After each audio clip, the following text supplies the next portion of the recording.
Hi అండి, నేను మీకు లైవ్లో చెప్పినాను కదా, ఈ బ్లౌజ్తో పాటు నిన్న ఈ బ్లౌజ్ అయితే లైవ్ కట్ చేసినా కదా, ఇంకో 4 బ్లౌజులు ఉన్నాయన్న కదా. ఇప్పుడు మట్టికి హ్యాండ్స్ దగ్గర మాత్రమే కొంచెం చేంజ్గా హ్యాండ్స్ డిజైన్స్గా అలాగా డిఫరెంట్గా పెట్టమని చెప్పిండ్రు. నెక్కులు మాత్రం రౌండ్ నెక్కేనండి. అయితే ఈ హ్యాండ్స్కి ఇదేమో నార్మల్ హ్యాండ్స్, ఫుల్ హ్యాండ్స్, కాకపోతే మాత్రం దీనికి చిన్నగా మధ్యలో కొంచెం డిజైన్ చేయమని చెప్పిండ్రు. అయితే ఇప్పుడు నేను కట్ చేసేది ఏంటంటే మెరూన్ బ్లౌజ్ అండి. ఈ బ్లౌజ్కి నేను హ్యాండ్స్ ఎలా కట్ చేస్తున్నాను అంటే ఫిష్ హ్యాండ్స్ అండి. ఈ వీడియో మీకు ఎవరికన్నా యూజ్ అవుతుంది, హ్యాండ్స్ ఎవరికన్నా ఈ డిజైనర్ హ్యాండ్స్ మీకు ఎవరికన్నా యూజ్ అవుతుంది అని చెప్పేసి వీడియో షేర్ చేద్దామని చెప్పేసి వీడియోని అయితే తీస్తున్నానండి. ఫస్ట్ మనకి నేనైతే బాడీ పార్ట్స్ తీసేసుకున్న, back part, front, shape belt ఇవైతే తీసి పక్కకి పెట్టుకున్నానండి. ఓన్లీ హ్యాండ్స్ దగ్గర అయిపోయింది. ఇప్పుడు మనం హ్యాండ్స్ కట్ చేసుకుందాం. ఫస్ట్ హ్యాండ్స్ అనేది డైరెక్ట్గా కట్ చేయకుండా పేపర్ తీసుకోవాలి.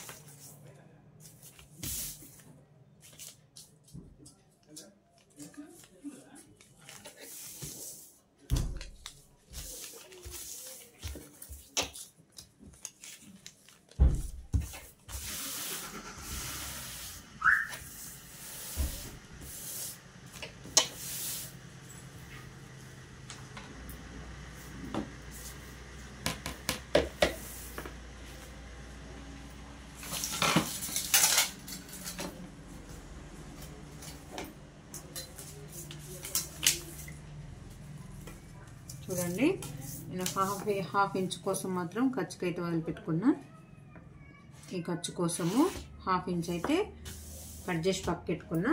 మీకు మార్కింగ్ కరెక్ట్గా కనబడాలి అని అంటే కింద లైనింగ్ వేస్తే కట్ చేసేటప్పుడు ఇది తీస్తానండి, పేపర్ సరిగా ఏర్పడడం కోసం.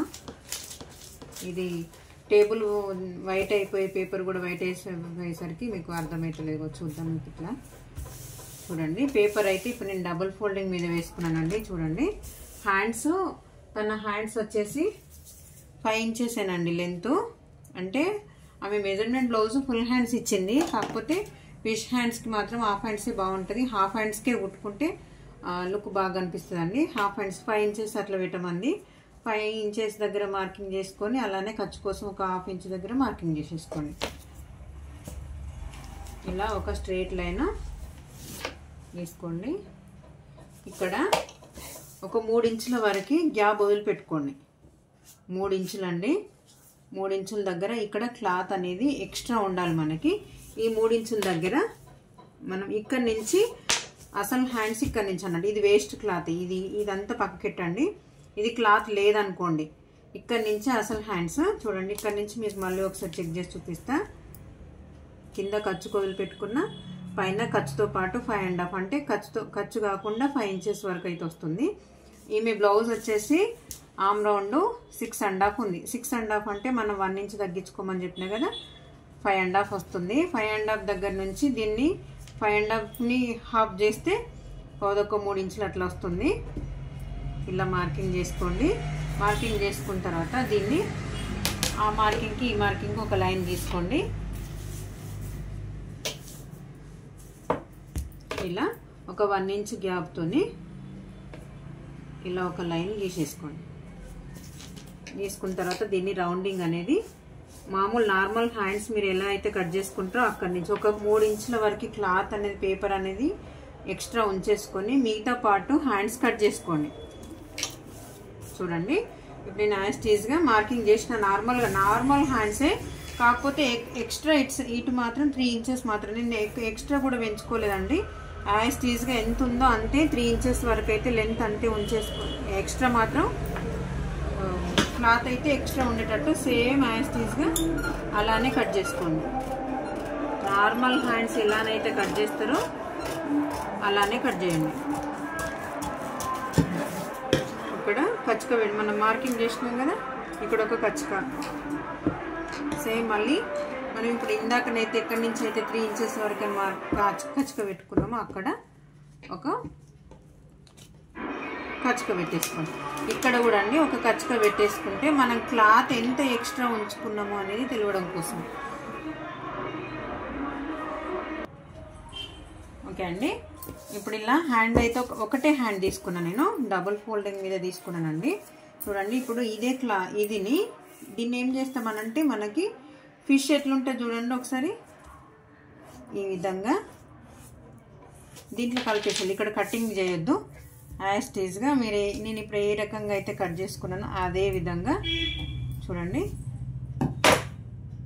ఇట్లా కట్ చేసుకొని ఇక్కడనేమో క్లాత్ అడ్జస్ట్మెంట్ చేసే అంత ఇది ఉండదు కదా. మీరు మర్చిపోయి ఈ రకంగా చేసిరనుకోండి, నేను ఇప్పుడు చూపించిన ఫిష్ ఏ రకంగా ఉంటుంది అని చెప్పి నన్ను ఇక్కడి నుంచి ఇట్లా తీసిరనుకోండి మొత్తం ఫెయిల్ అయిపోతుంది. ఇక్కడ ఫ్రంట్ మన కిందికి హ్యాండ్స్ ఇక్కడ కింద ఉంటాయి కదా చివర్లో, ఇక్కడ కింది సైడు ఆమ్ రౌండ్ సైడ్ కాకుండా కిందికి హ్యాండ్ లూజ్ దగ్గర నుంచి ఇలా క్లాత్ అనేది ఇలా క్లాత్ పెట్టుకొని చూడండి. ఇప్పుడు నేను ఎక్కడి నుంచి అయితే ఫిష్ ఏ రకంగా అయితే వస్తుందో ఇక్కడ మార్కింగ్ దగ్గర నుంచి చూడండి, ఇది క్లాత్ అనేది చివర్లు కట్ చేయొద్దండి, రాను ఇంట్లో కలిసిపోవాలి. ఈ కొంచెం ఎడ్జెస్ అనేది క్లోజింగ్ ఉన్నది అనేది ఇది ఓపెన్ చేసేయాలి అంతే. ఇది కటింగ్ అనేది చేయొద్దు. ఇక్కడ ఒక 1 ఇంచ్ వరకు అయితే అలానే ఉంచేసుకొని మనం క్రాస్గా ఇలా రౌండ్గా తీసేస్తే పర్ఫెక్ట్గా వస్తుందండి. నేను ఇప్పుడు కట్ చేస్తే చూడండి, నేను ఆల్రెడీ ఖర్చు కోసం కూడా పైన 1/2 ఇంచ్ వరకు అయితే ఉంచుకున్నా కదా.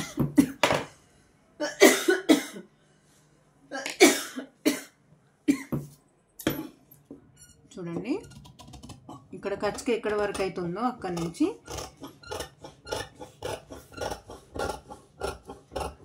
ఇలా ఇప్పుడు దీన్ని ఇక్కడ ఓపెన్ చేసినాం అనుకోండి పర్ఫెక్ట్గా వస్తుంది. మళ్ళీ ఒకసారి మనం ఇప్పుడు ఖర్చుగా పెట్టింది ఈ కటింగ్లో వెళ్ళిపోయింది కదా, ఇక్కడ మనకి దీని దగ్గర ఇక్కడ ఒక చిన్న కచ్చక పెట్టుకున్నాం అనుకోండి, లేదంటే మార్కింగ్ కొంచెం క్లాత్ పైన గట్టిగా చేసుకున్నాం అనుకోండి, స్టిచ్చింగ్ చేసేటప్పుడు ఈజీగా ఉంటుంది అన్నట్టు. చూడండి ఇవ్వండి ఫిష్ హ్యాండ్స్. లోతులు అనేది ఇప్పుడు తీయొద్దు, కొంచెం మీకు కుట్టుడు పర్ఫెక్ట్గా అయ్యేంత వరకు మీరు లోతులు తీసుకోకండి. ఎంత పర్ఫెక్ట్గా కుట్టేటోళ్ళకైనా కానీ కొంచెం లోతులు తీసినామంటే జాయింట్ చేసేటప్పుడు కొంచెం కన్ఫ్యూజన్ ఉంటుంది. చేయకుండా ఇట్లనే మనం లోతు అనేది తీయకుండా పర్ఫెక్ట్గా ఉన్నదనుకో, ఒక్కొక్కసారి 2 లోతు తీసినవి ఒక హ్యాండ్కి వస్తే, లోతు తీయని ఒక హ్యాండ్కి వస్తే మళ్ళీ మోసమైపోతుంది. ఇట్లా ఇదండి ఫిష్ హ్యాండ్స్. ఇప్పుడు నేను లైనింగ్ పార్ట్స్ కట్ చేసుకుంటా చూడండి. ఇది ఓపెనే ఉన్నది కాబట్టి చూడండి, అలాగలాగా 2 ఓపెన్సే ఉన్నాయి కాబట్టి క్లాత్లు మనకి ఎక్కడ ఏ రకంగా కరెక్ట్గా పర్ఫెక్ట్గా వస్తున్నాయో చూసుకొని క్లాత్ అనేది అడ్జస్ట్ చేసేసుకుంటే సరిపోతుందండి. నేను ఇప్పుడు ఖర్చు కోసం కూడా ఎక్స్ట్రా ఉంచేసిన ఒక పీస్ ఇటు వేస్తే ఇది డబుల్ ఫోల్డింగ్ మీద ఉంది చూడండి, డబుల్ ఫోల్డింగ్ మీద ఉంది క్లాత్. యాస్టీజ్గా కొంచెం ఖర్చుల కోసం ఎక్స్ట్రా ఉంచేసుకుంటే మన తక్కువ పడితే తర్వాత తీసుకోవడానికి మనకు జాయింట్లు అనేది పడకుండా ఉండడం కోసం ఇలానైతే ఫస్ట్ కొంచెం అడ్జస్ట్మెంట్ ఎక్కువ క్లాత్ ఉంచుకొని మనం కట్ చేసినాం అనుకోండి పర్ఫెక్ట్గా వస్తుంది. చూడండి నేను ఇప్పుడైతే ఇది ఇలానే ఉంచేసుకొని చుట్టూరా మార్కింగ్ చేసేసుకుంటా. పేపర్ కాబట్టి అటు ఇటు కదులుతుంటుంది.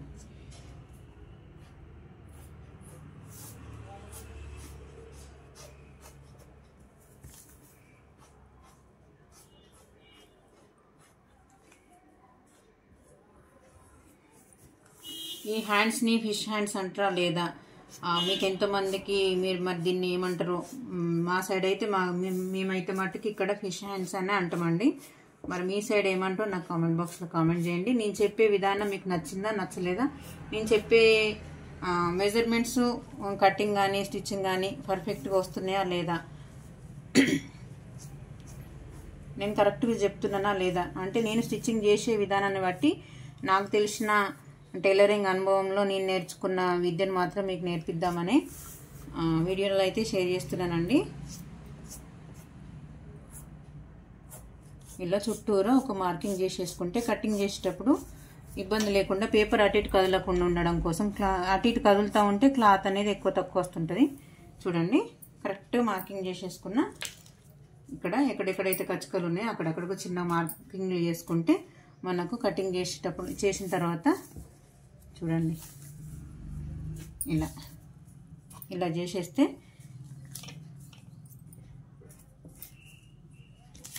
కట్ చేసిన తర్వాత అక్కడ కచ్చకలు వస్తాయని చెప్పనని ఐడియా రావడం కోసము ఈ హ్యాండ్కి రెండు పార్ట్స్ వస్తాయి, ఇంకో హ్యాండ్కి కూడా 2 పార్ట్స్ వస్తాయండి. ఇవైతే 4 పీసెస్. అంటే చూడండి నేనైతే డబుల్ ఫోల్డింగ్ మీద పేపర్ వేసుకొని కట్ చేసిన. ఇట్లాంటి మిస్టేక్స్ అయితే చేయకండి. సింగిల్గా వేసుకొని ఒకటే హ్యాండ్ వచ్చింది కానీ మరి ఇంకోటి ఎట్లా అని చెప్పి కన్ఫ్యూజన్ కాకుండా ఏం చెప్తున్నాను అనేది స్కిప్ చేయకుండా వింటే చూస్తే మీకు అర్థమవుతుందండి. స్కిప్ చేయకుండా వీడియోని మొత్తం కంప్లీట్గా చూస్తేనే నేను ఎక్కడెక్కడ ఏమేమి చిన్న చిన్న టిప్స్ చెప్తున్నాను అనేది మీకు అర్థమవుతుందండి. ఫస్ట్ మాత్రము లోతు మాత్రం తీయకండి. హ్యాండ్స్కి మాత్రము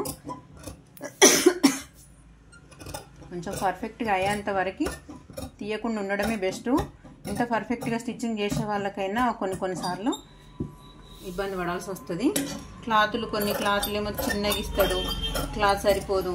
లోతు 2 ఒకే సైడ్ వచ్చి బ్యాక్ పార్ట్స్ 2 ఒకే సైడ్ వస్తే మళ్ళీ క్లాత్ సరిపోకపోతే ఈ లైనింగ్ క్లాత్ సరిపోక లైనింగ్ క్లాత్ కొన్నిసార్లు మన దగ్గర ఉండదు. లేనప్పుడు ఏం చేస్తామండి ఇటువంటి అప్పుడు చిన్న మనం ఐడియాతో కుడితే మట్టుకి ఎటువంటి మిస్టేక్స్ జరగకుండా ఉంటాయి. ఇక్కడ నేను ఎక్కడెక్కడైతే మార్కింగ్ చేసినో అక్కడక్కడ చిన్నగా కచ్చికలు పెట్టేసుకుంటే స్టిచ్చింగ్ చేసేటప్పుడు చాలా పర్ఫెక్ట్గా వస్తుంది. ఇక్కడ కూడా అటు ఇటు కాకుండా ఉంటుందండి. ఈ హ్యాండ్స్ కటింగ్ మీకు నచ్చినాయా నచ్చలేదా అనేది నాకు ఖచ్చితంగా కామెంట్ బాక్స్లో కామెంట్ చేయండి. స్టిచ్చింగ్ చేసిన తర్వాత మీకు పర్ఫెక్ట్గా వచ్చినాయా లేదా అనేది కూడా నాకు ఖచ్చితంగా కామెంట్ బాక్స్లో కామెంట్ చేయండి. స్టిచ్చింగ్ చేసే వీడియో కూడా మనం ఛానల్లో నేను అప్లోడ్ చేస్తానండి. చూడండి హ్యాండ్స్ ఇవి ఎట్లా వస్తాయని చెప్పని మీరు కన్ఫ్యూజన్లో ఉండొచ్చు. ఇలా